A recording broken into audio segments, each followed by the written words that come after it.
नमस्कार दोस्तों, फॉनवे technical institute में आपका स्वागत है। आज हमारा डेट का क्लास था और डेट में आज हमने बूट सीक्वेंस पढ़ाया है। प्रॉपर बूट सीक्वेंस जो डाटा शीट से होता है, लाइन बाय लाइन कौन सा वोल्टेज किसके बाद बनेगा। तो जैसा हमने डेट सेट के लिए MT6358W का बूट सीक्वेंस स्टूडेंट को पढ़ाया है और ये हमारे गुप्ता जी स्टूडेंट है, इनका ही सेट है। इन्होंने अभी सेट मुझे दिया है कि इस सेट को बनाना है। तो ये मीडियाटेक सेट है Realme 3। तो मीडियाटेक जो सेट है उसमें ही 6358 लगी है और ये भी 6358 है। तो जिस हिसाब से हमने बूट सीक्वेंस को समझाया है उसी हिसाब से अब इसकी लाइव टेस्टिंग करेंगे। यानी हमने जो थ्योरी बोर्ड पर पढ़ी है उसको प्रैक्टिकली हम मोबाइल के मदरबोर्ड पे करेंगे चेक और स्टूडेंट को समझाएंगे कि डेट सेट कैसे चेक किया जाता है और देखेंगे इसमें क्या प्रॉब्लम निकलने वाली है। तो इसको स्टेप बाय स्टेप देखते हैं। हमारे रवि सर इसको टेस्टिंग करेंगे और मैं स्कीमेटिक में कंपोनेंट्स बताता हूं कि कहां कितना वोल्टेज चेक करना है। तो अभी सबसे पहले इसको ओपन कर लेते हैं और चेक करते हैं कि इस सेट में क्या क्या वर्क किया गया है। जैसे हमारा Realme 3 था, इसका स्कीमेटिक वनियो में अवेलेबल है। अगर हमारे पास स्कीमेटिक भी नहीं होता फिर भी हम बूट सीक्वेंस से इसको टेस्ट कर सकते थे। तो उसका भी आप लोगों को गाइडेंस बताया है और लाइव आप लोगों को सेट प्रैक्टिस कराएंगे कि जिन मोबाइल के स्कीमेटिक नहीं होते हैं उन्हें आपको कैसे रिपेयर करना है। तो किसी टेक्नीशियन द्वारा इसको हम पे काम किया गया है। तो अभी हम इसको सबसे पहले चेक करते हैं कि इसमें हमारा जो वोल्टेज की लाइन है सीक्वेंस के हिसाब से वो बन रही है कि नहीं बन रही है। तो यहाँ पे जंपर भी लगा हुआ है, कनेक्टर डैमेज है, इसके लिए हमने जंपर किया हुआ था। हमारा USB वीबस की लाइन है तो उसको जंपर करके हम चेक करते हैं हमारा VPH पावर और जो हमारे वोल्टेज की लाइन है वो प्रॉपर बन रही है कि नहीं बन रही है। मतलब एक डेट सेट में जो हमारा काम होता है पहले VPH पावर बनना चाहिए। ठीक है, हम VPH पावर चेक कर लेंगे, इसके बाद हम लाइन बाय लाइन उसके पावर IC के आउटपुट वोल्टेज चेक करेंगे जो हमारे मोबाइल को ऑन कराने के लिए जिम्मेदार है। और हम वो भी वोल्टेज चेक करेंगे जो हमारे सीक्वेंस में आता है कि किसके बाद कितने माइक्रो सेकंड में कौन सा वोल्टेज बनेगा। उस सीक्वेंस के हिसाब से हम स्टेप बाय स्टेप चेक करेंगे।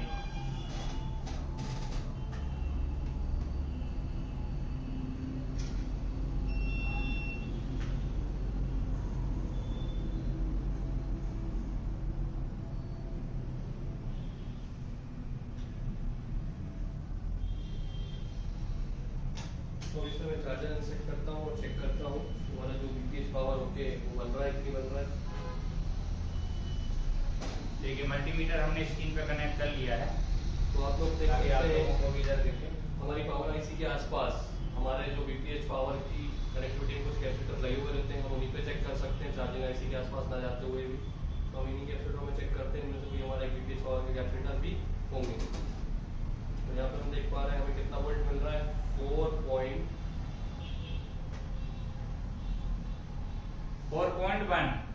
मतलब 4 वोल्ट हमारा VPH पावर बन रहा है।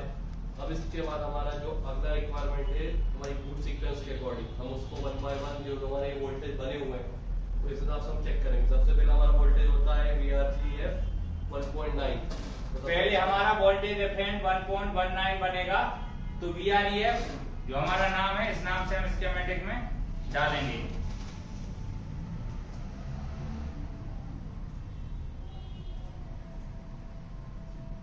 ठीक है, VREF हमारा है पावर IC। देखो ये कौन सा है, MT6358। तो 6358 में VREF ये जो मैंने कैपेसिटर बताया कि कितने कैपेसिटर होते हैं, हर IC में कैपेसिटर होते हैं हमारे जो उस IC से गए कहीं नहीं है, उसी IC के वर्किंग के लिए लगे हुए हैं। वो इस टाइप के कैपेसिटर जब शॉर्ट हो जाते हैं तब भी क्या कंडीशन होती है ये भी आपको बताया।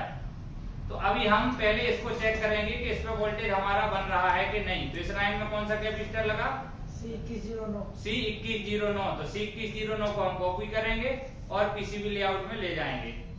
तो C2109 कहाँ लगाया है, ये हमारे मोबाइल के मदरबोर्ड पे। देखो पहले हम क्या है लोकेशन के लिए छोटा कर लेंगे कहाँ लगा, फिर इसको जूम करते जाएंगे कंपोनेंट किसके आगे किसके पीछे लगा है। तो इस टाइप से हमें मदरबोर्ड में दिख जाएगा। तो देख सकते हैं आप मल्टीमीटर की स्क्रीन पर 1.19। तो हमारा जो 1.2 का वोल्टेज था वो प्रॉपर बन रहा है। 1.19 यानी हमारे लिखेंगे DIG, तो ये लगा C 2110, तो C 2110 को कॉपी करेंगे और लेआउट में चेक करेंगे। तो C 2110 कहाँ है? जहां हमने ऊपर चेक किया था उसके जस्ट नीचे, थोड़ा सा हमारा नीचे ये कैपेसिटर है, तो देख सकते हैं यहाँ पे हमारा VI, तो ठीक है, इसमें हमारा 1.8 वोल्टेज बन आ रहा है। तो हमारा सेकंड स्टेप भी ओके है।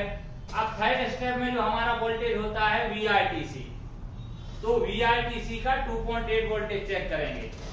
तो अब आप स्कीमेटिक में डालेंगे VRTC लिख के आपने नेक्स्ट किया, क्या गया VRTC 28, तो 28 का मतलब 2.8, तो इस पे हम वोल्टेज चेक कर लेंगे C2401 पर।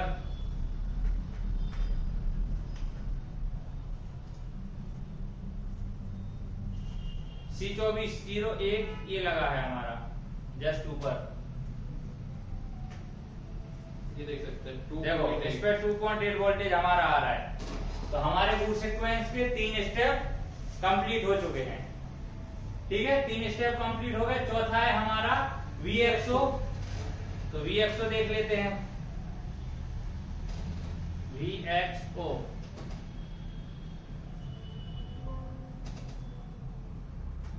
तो ये VXO 2.2, ठीक है, 2.2 होता है। तो इसमें लगा कैपेसिटर हम देखते हैं इस लाइन में, तो ये लगा हमारा कैपेसिटर 2115, तो C2115 को हम स्कीमेटिक में लेआउट में देखेंगे कि कहां पर लगा है। तो C2115 जस्ट कैपेसिटर हमारे क्रिस्टल के पास ये बीच में कैपेसिटर लगा हुआ है। तो इस पे हम देखेंगे हमारा 2.2 वोल्टेज बन रहा है कि नहीं। देखिए 2.2 वोल्टेज यहाँ भी आ रहा है। अब हमारे कितने स्टेप हो चुके? 4, ठीक है। बूट सीक्वेंस के हिसाब से 5वां है Vaux 1.8, तो ऑक्स वाला भी देख लेते हैं।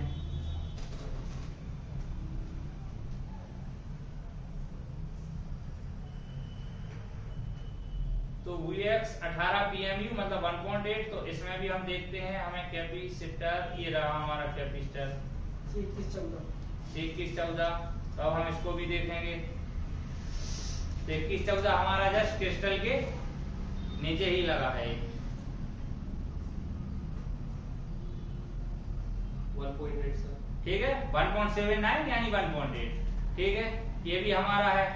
अगला वोल्टेज हमारा कौन सा है? VS2, तो VS2 को हम चेक करते हैं। VS2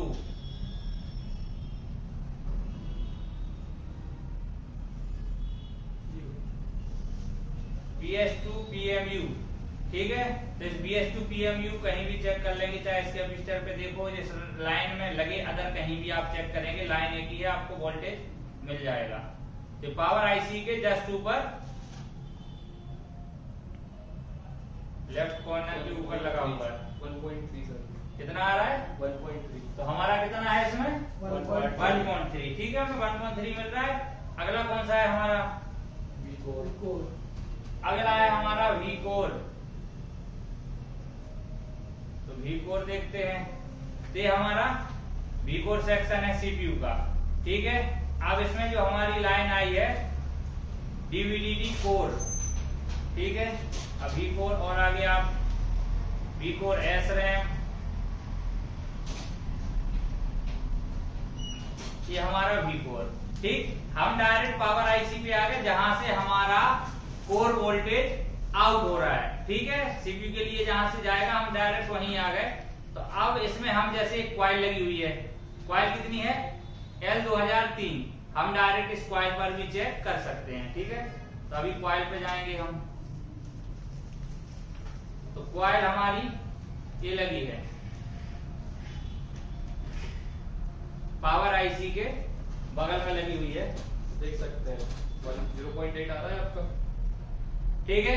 तो 0.8 आ रहा है। तो आपको बग के बारे में बताया था, जो सीपीयू में सप्लाई जाती है अंडर 1 वोल्टेज ही हमें मिलता है, बल्कि इनमें 0.6 से लेके 1.1 मतलब वेरिएशन में रहता है, लेकिन ज्यादातर हमें 1.8 ही मिलता है।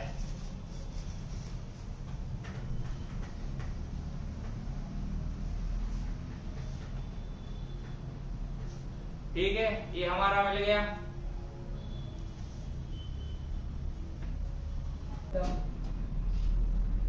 तो हमारी कोड लाइन चेक हो चुकी थी, अब हम मोडेम की लाइन चेक करेंगे।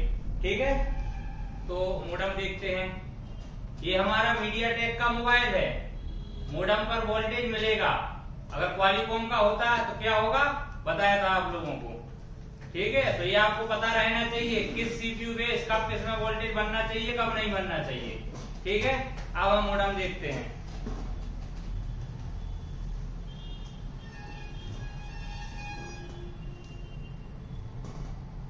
तो ये हमारी मोडेम है, तो हम इसकी देख लेंगे एल 2004 कॉइल पर। एल 2004 पावर आईसी के पास हमारी लगी हुई है। कितना मतलब 0.78। ठीक है, 0.78 मतलब 0.8 वोल्टेज हमारा बन रहा है। आगे बढ़ते हैं, आगे कौन सा है, वोल्टेज जीपीयू। तो जीपीयू का देखते हैं,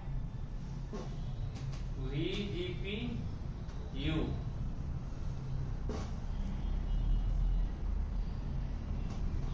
तो VGPU की कॉइल लगी है L 2008। इसको देख लेते हैं, ये 2008 ही लगी जस्ट नीचे। तो 2008 पे वोल्टेज देखना है।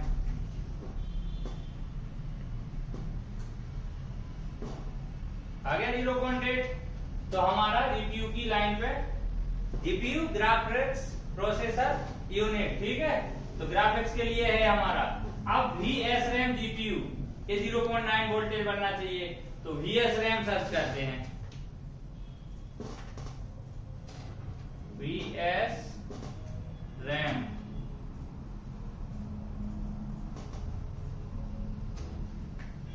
ये लिखा है VSRAM GPU PMU। ठीक है, इसका कैपेसिटर ढूंढते हैं हम इस लाइन में। ये रहा कैपेसिटर, कितना वोल्टेज है इस पर सर 0.9। तो 0.9 अभी देखना है, पावर आईसी के पास लगा हुआ है।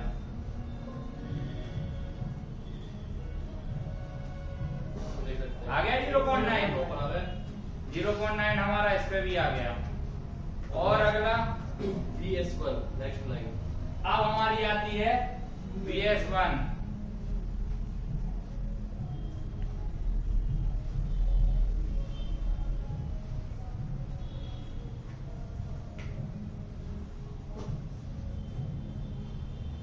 तो VS1 PMU कहीं भी हम देख लेंगे, किसी भी उस लाइन के किसी भी कैपेसिटर पे हम चेक करेंगे, वो वोल्टेज हमें मिल जाएगा। ये लगा है जस्ट, हाँ यही आ गया 2 वोल्ट। 2 आ गया, तो हमारा VS1 भी आ गया। अब VA12 देखेंगे, तो देखो इसके नाम के हिसाब से होता है। VA12 मतलब 1.2। ठीक है, तो VA12 चेक कर लेते हैं।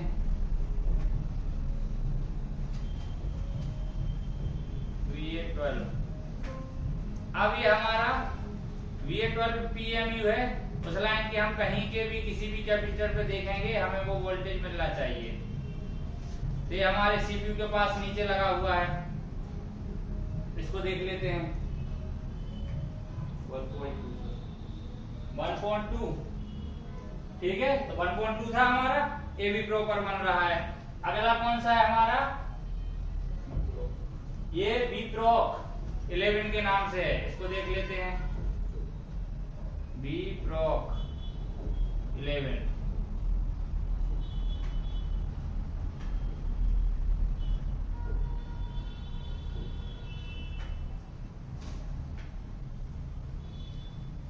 अब ये देखो Vproc 11। अब ये इन क्या है, मतलब Vproc 11 नाम की सप्लाई को बनाने के लिए हमें VPH की भी तो रिक्वायरमेंट होगी। तो जो हमारी ये लाइन है, वोल्टेज इनपुट हो रहा है VBus का। ठीक है, तो ये VPH का वोल्टेज हमारा यहाँ आ रहा है, और यहाँ से हमारा Vproc 11 आउट होगा। तो इसका कॉइल नंबर कितना है, L2001। तो अभी हम पावर आईसी के पास देखेंगे L2001। तो पावर आईसी के जस्ट नीचे हमारी लगी हुई है।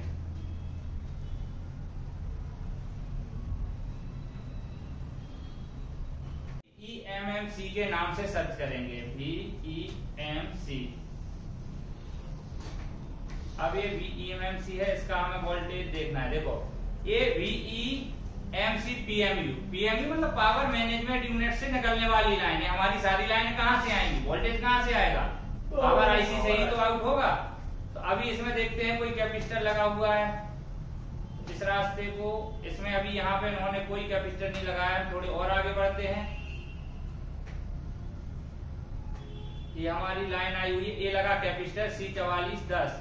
तो C4410 पे हम देखते हैं, C4410 हमारी एमएमसी के पास लगा है, और एक था क्या, VEMC।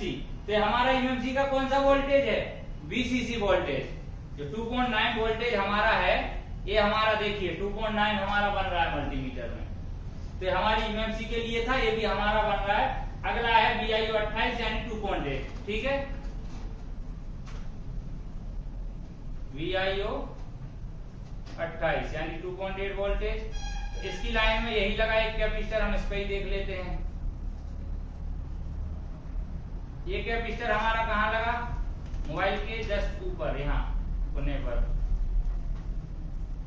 इस पे हमारा 2.8 वोल्टेज मिलना चाहिए, 2.78, ठीक है। यानी 2.8 वोल्टेज हमारा AV ओके है। अब कौन सा है, VDRAM1। तो VDRAM1 को चेक करते हैं,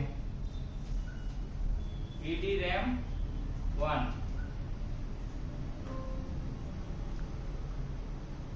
ये VDRAM1 का हमारा इनपुट और ये VDRAM1 का हमारा आउटपुट। तो VDRAM1 हम कॉइल पे भी देख सकते हैं। तो अभी हम इस कॉइल को ही ले लेते हैं, L2009। ये हमारी कॉइल पावर आईसी के पास में लगी हुई है, तो इस पे देख लेते हैं। 1.12, ठीक है, 1.2 यानी हमारा 1.2 बन रहा है। अब अगली सीक्वेंस में हमारी लाइन आती है VUSB 3.0। तो मैंने आपको बताया था, एक हमारी यूएसबी को काम कराने के लिए सीपीयू में 3 वोल्टेज जाते हैं। एक 3.3, 3.3, 3.0 एक ही होता है, 19-20 का डिफरेंस है। तो कहीं 3.3 दे देते हैं, कहीं 3.0 दे देते हैं। तो एक हमें दिमाग में रहना है कि एक 3.3 वोल्टेज जाएगा, एक 1.8 वोल्टेज जाएगा और एक 1.2 वोल्टेज जाएगा। ये 3 वोल्टेज हमारी यूएसबी को चलाने के लिए होते हैं, ठीक है। तो अभी हमारा यूएसबी का 3.0 है, हम इसको चेक करेंगे। तो पहले हम स्कीमेटिक में इसका नाम सर्च करेंगे, क्या नाम लिखा है, VUSB। अभी हम इसको आगे बढ़ाएंगे, तो क्या लिखा है, VUSB PMU, ठीक है। ये वोल्टेज हमारा यहाँ से आउट हो रहा है। इस लाइन में हमें कोई कैपेसिटर यहाँ पे नहीं लगा है, हम आगे बढ़ेंगे। तो आगे हमें एक कैपेसिटर ये मिल गया इस लाइन में, C1118। तो C1118 पे देखते हैं। तो C1118 हमारे सीपीयू के नीचे लगा हुआ है। तो C1118 पे सर देखिए कितना वोल्टेज बन रहा है हमारा।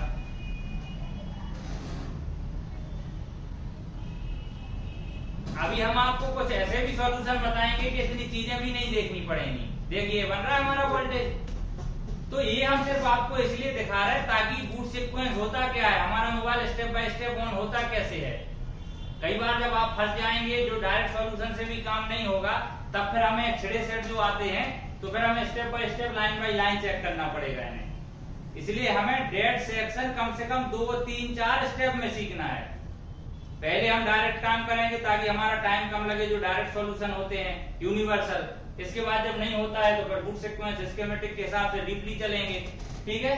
तो हमारा 3.0 वोल्टेज बन गया है। अब ये दूसरी अगली जो सप्लाई बनेगी हम इसको चेक कर लेते हैं।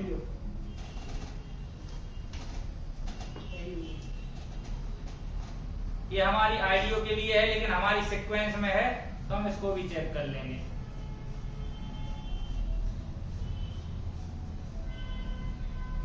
इसमें यहाँ पर कोई कैपेसिटर नहीं है। थोड़े से आगे बढ़ते हैं तो यहाँ हमें एक कैपेसिटर मिल गया है। तो इस कैपेसिटर को देखते हैं कि कहाँ पे लगा हुआ है। ये कैपेसिटर हमारा ये लगा है पावर आईसी के पास। तो इस पे हम देख लेते हैं हमारा कितना वोल्टेज मिलना चाहिए, 28 का मतलब 2.8। तो 2.8 वोल्टेज देखते हैं इस पे आ रहा है कि नहीं। 2.7 यानी 2.8 वोल्टेज ये भी हमारा आ रहा है, ठीक है। पावर आईसी में हमारी कोई प्रॉब्लम नहीं, हमारे सारे एलडीओ सारे बग सब कुछ बन रहा है। ठीक है, तो अभी हम देखते हैं रीसेट बी।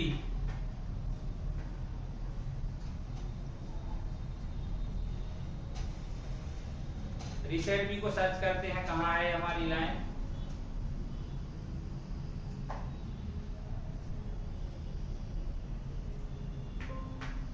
तो ये हमारा रीसेट बी, देखो जैसे मैंने बताया था अभी वाचडॉग, अभी उसके पास ही है। ठीक है, वहीं से उसका रिप्लाई, वहीं से सारी चीजें हो रही हैं। तो इसका हमें दिया गया है टेस्ट पॉइंट। तो टीपी पे हम देखेंगे टीपी 9002, कहां है टीपी 9002, बोर्ड में देखते हैं। तो टीपी 9002 हमारे सीपीयू के नीचे है। तो इस पे हमें 1.8 वोल्टेज हमारा देखना है।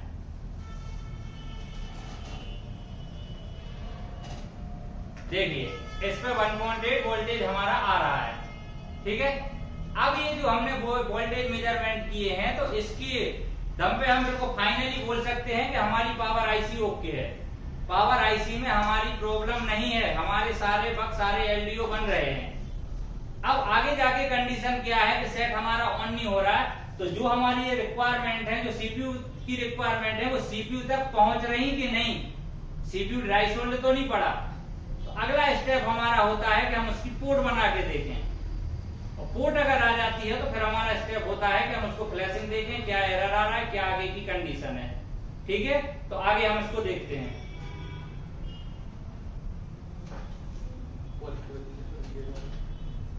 अभी ये कोई भी पोर्ट नहीं बना रहा है, अभी हमारे इसमें कोई पोर्ट नहीं आ रही है, पोर्ट नहीं आ रही।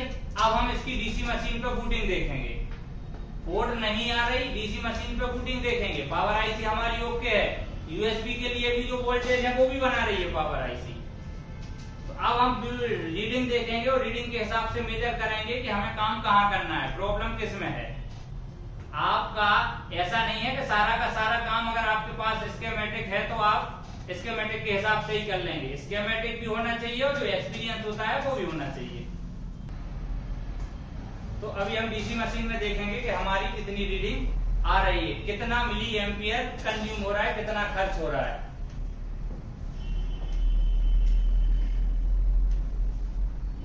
आफ्टर 53 तक जा रहा है और बटन छोड़ने पर 00 हो रहा है।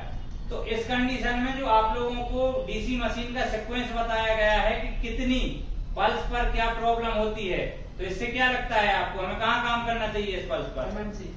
एमएमसी पर। ठीक है, सही है। तो इसी के आधार पर हमें स्कीमेटिक की भी आवश्यकता होती है, बूट सीक्वेंस की भी आवश्यकता होती है और पर्सनल एक्सपीरियंस की भी आवश्यकता होती है। तो अभी इस पे हम एमएमसी पे काम करेंगे। तो हम इसकी एमएमसी को निकालेंगे और देखेंगे इसकी क्या कंडीशन है।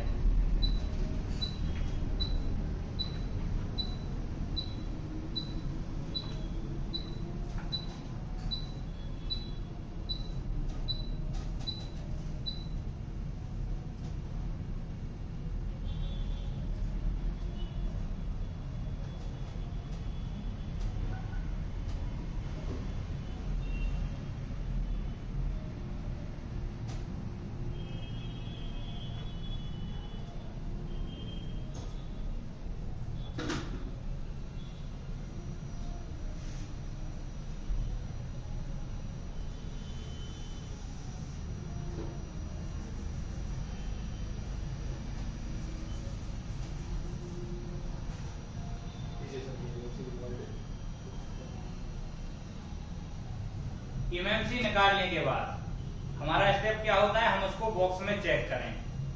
सही है तो भी चेक करेंगे, खराब है तो भी चेक करेंगे, क्या कंडीशन है। अब हमारी एमएमसी फाइनली चेक हो जाएगी, इसके बाद हम मदरबोर्ड पे कोई काम करेंगे। अगर एमएमसी हमारी ओके बताती है, सब कुछ ओके है, तो हम आगे का स्टेप देखेंगे। अगर हमारी एमएमसी में ही प्रॉब्लम है तो आगे हम मदरबोर्ड में कोई काम क्यों करें। तो इसी को बोलते हैं स्टेप बाय स्टेप फॉल्ट को पकड़ना। तो अब हम एमएमसी को चेक करेंगे।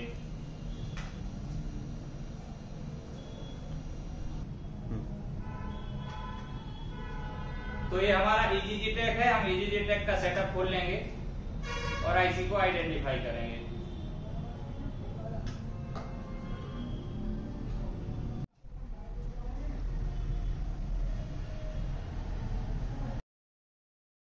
आईसी लगी हुई है, अगर आईएसपी में होती तो हम आईएसपी कर लेते। रीड सॉफ्टवेयर सॉफ्ट पार्टीशन, यानी इससे जो हमारे सॉफ्टवेयर पार्टीशन होते हैं उसकी लिस्ट बन जाएगी। और गेट फर्मवेयर इन्फो, यानी इस पर टिक रहेगा तो हमें सॉफ्टवेयर इसमें कौन सा वर्जन है क्या है उसका इंफॉर्मेशन भी मिल जाएगा। लेकिन ये JTAG बॉक्स के इस सेटअप में कभी कभी दिखाता नहीं है। ठीक है, कोई दिक्कत नहीं, टिक लगा रहेगा। अभी हम इसको आइडेंटिफाई करते हैं, तो ये करते हैं हम चेक MMC।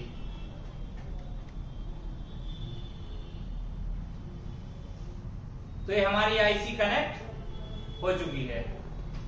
अभी ये आईसी कनेक्ट हो चुकी है तो देखिए यहाँ साफ साफ लिख के आ रहा है, क्या लिख के आ रहा है, warning health report is very bad. और हमारा जो PEOL है उसमें हमारा अर्जेंट आ गया, इसका स्टेटस अर्जेंट हो गया है और ये हमारी हेल्थ है वेरी बैड। ठीक है, ये हेल्थ हमारी वेरी बैड है। तो अभी हमारा फाइनल हो गया, हमें मदरबोर्ड पे कहीं भी काम नहीं करना है, हमारी प्रॉब्लम MMC में है।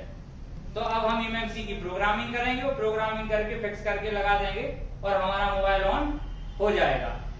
ठीक है, तो इसकी प्रोग्रामिंग भी करेंगे।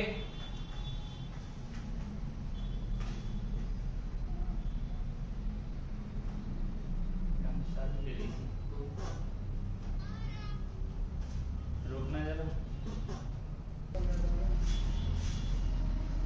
ठीक है, तो हम इसकी डंप ले लेंगे और इसका सिक्योरिटी बैकअप ले लेंगे।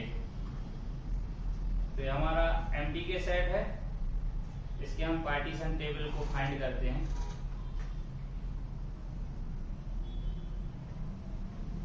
तो ये हमारा ओप्पो का मोबाइल है।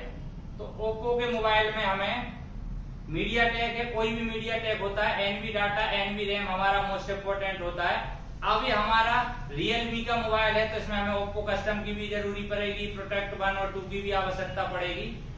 तो इसलिए अभी आपको हमने एक डाटा में जो MMC प्रोग्रामिंग में भी दिखाया था, किस ब्रांड में और किस CPU बेस हमें किस किस पार्टीशन का बैकअप लेना है, हमने वो सारा डाटा में आपको बना के दिया भी है और आपको बताया भी है।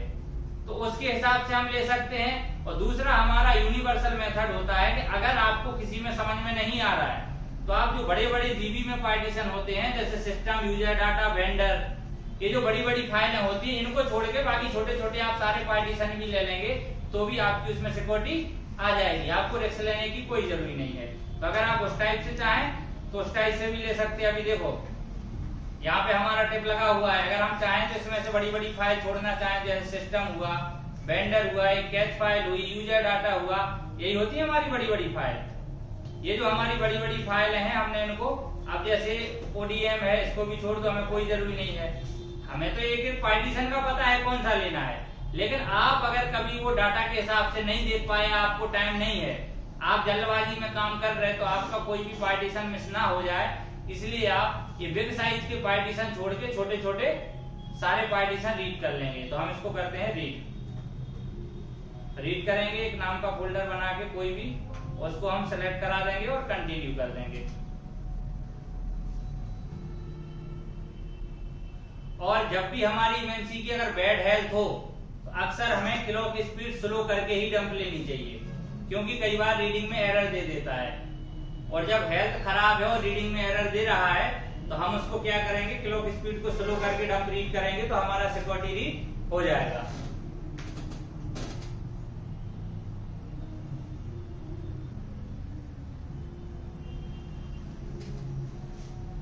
ठीक है, तो ये अपना रीड हो रहा है, थोड़ा और ये रीड हो जाएगा।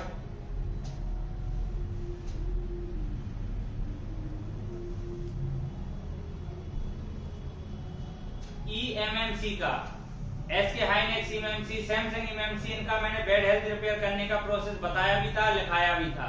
अभी आप अपनी कॉपी उठाइए और मुझे बताइए। ठीक है, डंप सिक्योरिटी मैंने ले लिया, अगला प्रोसेस क्या है, उठाओ कॉपी और बताओ, क्योंकि जैसा है ऐसा ही आपको करना है।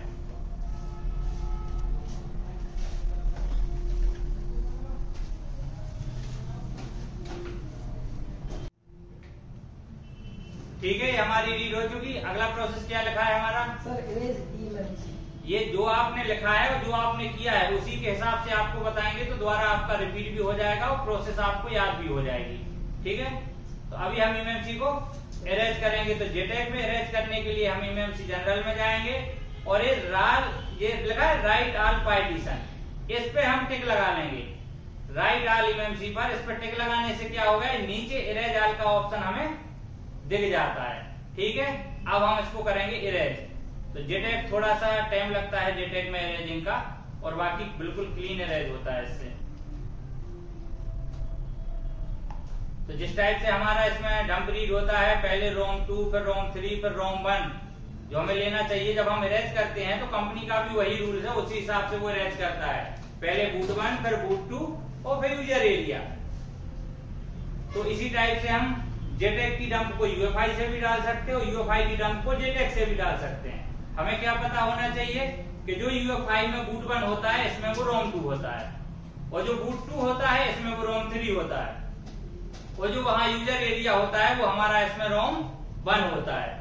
तो बस यहाँ का वहां आप इसकी डंप भी आपस में एक्सचेंज कर सकते हैं, एक दूसरे बॉक्स से डाल सकते हैं। ठीक है, इसे इरेज होने देंगे और फिर जो हमने बैकअप लिया है इसमें बैकअप एमएमसी की हेल्थ रिपेयर करके बैकअप डाल देंगे।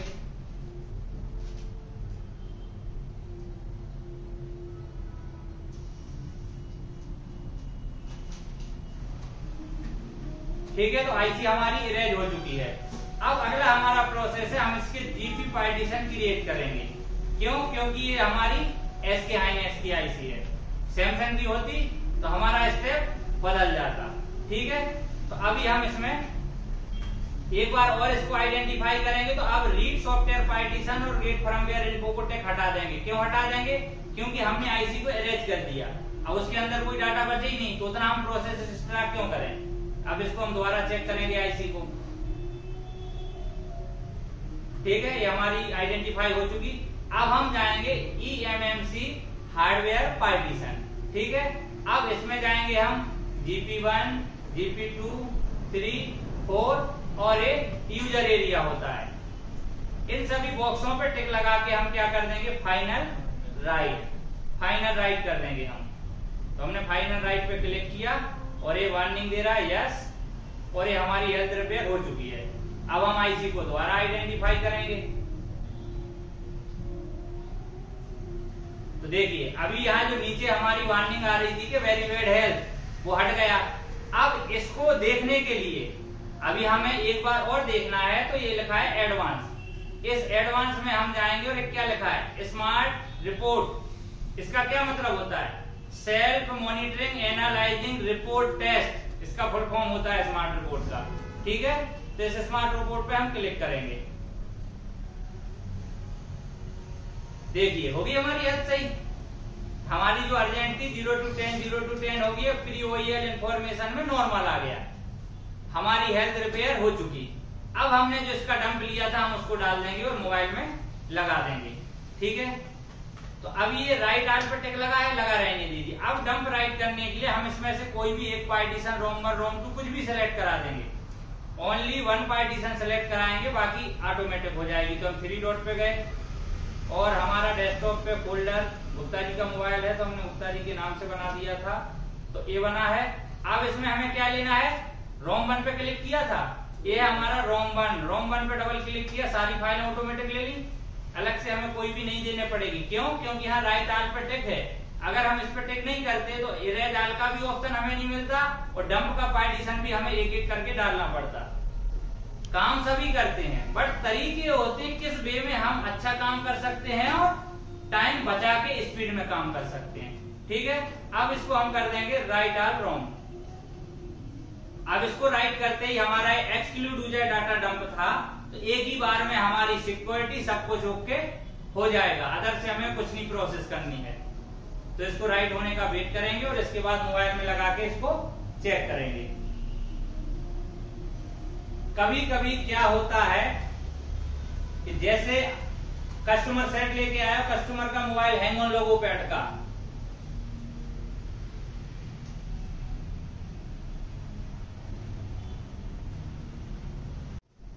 तो ठीक है, जब तक हमारी एमएमसी में डंप राइट होगी, जब तक हम मोबाइल को चेक कर लेते हैं कि मोबाइल की अब हमारी क्या रीडिंग है। ठीक है, तो डीसी पे देखेंगे कि अभी हमारी क्या रीडिंग है।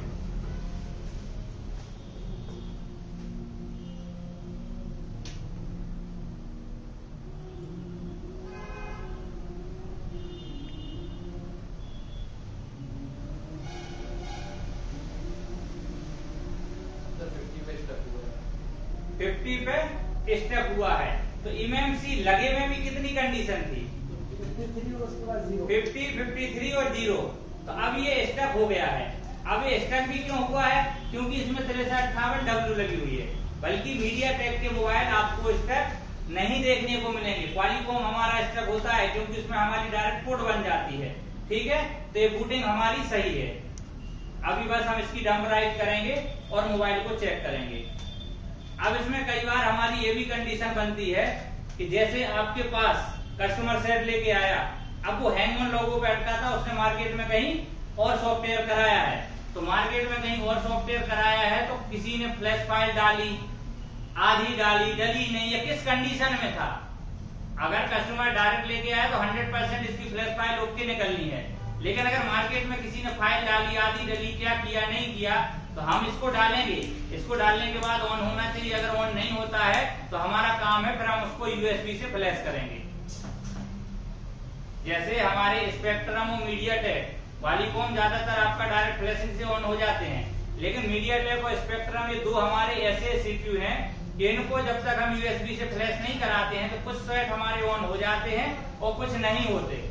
इसलिए आपको दिमाग में ये रखना है कि हमें प्रोग्रामिंग के बाद अगर सेट ऑन नहीं हुआ तो हम एक बार यूएसबी से जरूर फ्लैश करेंगे, चाहे लोगो पे अटका हो चाहे ऑन ना ही हुआ हो।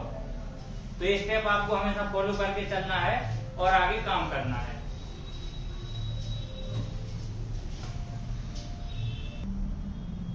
कर दी सर। एमएमसी प्रोग्राम हो चुका है। तो हमारी फाइनली राइट हो चुकी है। हम एक बार और इसको आइडेंटिफाई कर लेंगे और निकाल के मोबाइल में लगाएंगे। ठीक है, हमारा कनेक्ट सक्सेसफुल है, सब कुछ ओके है और हमारा बूट पार्टीशन कॉन्फ़िग भी 48 राइट हो गया है। जो हमने बताया था मीडियाटेक का होता है 0/48, क्वालिकॉम का 0/38, एसपीडी का 0/8, जाइनोस का भी 0/48 होता है। तो हमारा ये बन चुका है। ठीक है, अब एमएमसी को बोर्ड में लगाएंगे।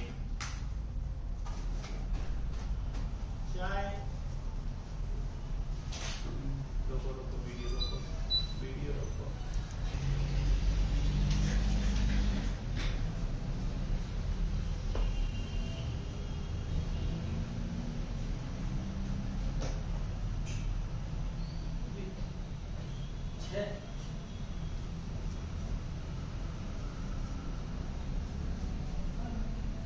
एमएमसी इंस्टॉल कर दिया है। बोर्ड को थोड़ा ठंडा होने के बाद चेक करते हैं क्या हुआ है।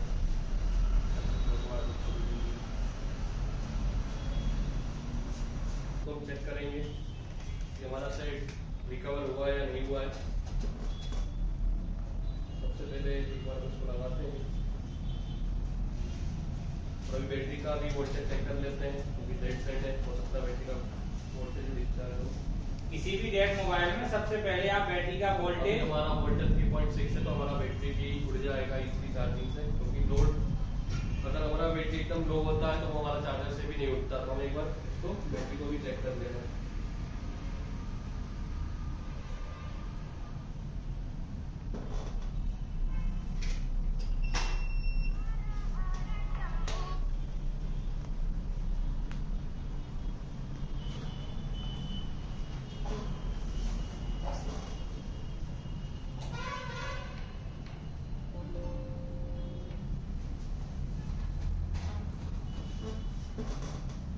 देख सकते हैं ये आपका सेट सक्सेसफुल रिकवर हो चुका है।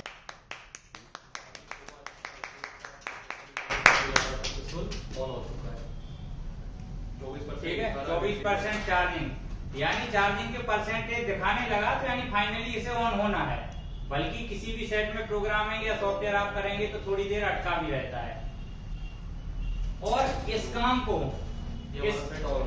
ठीक है, सेट ऑन हो चुका है और इस काम को हम डायरेक्टली जो डीसी की हमारा आया है तो इसको आपको चेक कैसे करना है। इसको चेक करने के लिए हमने स्टेप बाय स्टेप आपको पूरा बूट सीक्वेंस चेक कराया ताकि आपके पास जो सेट आए चेक कैसे करना है आपको वो समझ में आए और आपका सेट भी बन गया। ठीक है, 2 in 1 आपको फायदा हो गया, सेट भी बन गया और आपको बूट सीक्वेंस भी सीखने को मिल गया।